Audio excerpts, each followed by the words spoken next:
prvaka Ključana, koji je izbacio Francuza Šardija. Od ostalih izdvojimo da su dalje prošli Federer, Murray i Almagro.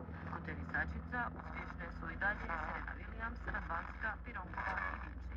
U 7. kolu domaćeg nogometnog prvenstva Rijeka je pobijedila Hajduk 1:0 golom Krelaha iz 11 terca i upisala drugu pobjedu u sezoni, prvu na Kantridi.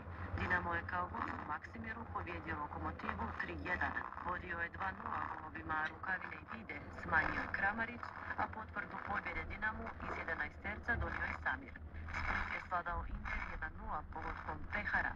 Utakmica je bila prekinuta na samom početku na 30 minuta jer je zbog grmljavinskog nevremena nestalo struje. Zadar i Istra odigrali su 1:1. Poveli su gosti golom Panića, a bod Zadru u samoj završnici donio je Mršić.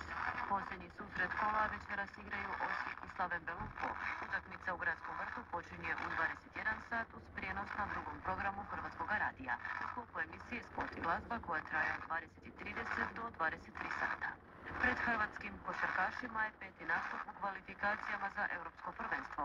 U 19 sati gostuju u Nikoziji kod Cipra, protiv kojeg su na domaćem parketu uvjerljivo slavile. U utorak se u Zagrebu održava 62. izdanje Hanžekovićevog memorijala. Danas u 10 sati na aerodromu počinje promocija mitinga uz bogati program za djecu i odrasle koji će se natjecati u skoku u vis, bacanju kugle i trčanju na 20 metara. Predviđeno je druženje djece sa zvijezdama mitinga, predvođenih našom zlatnom olimpijkom Sandrom Perković, koja najavljuje rušenje rekorda mitinga.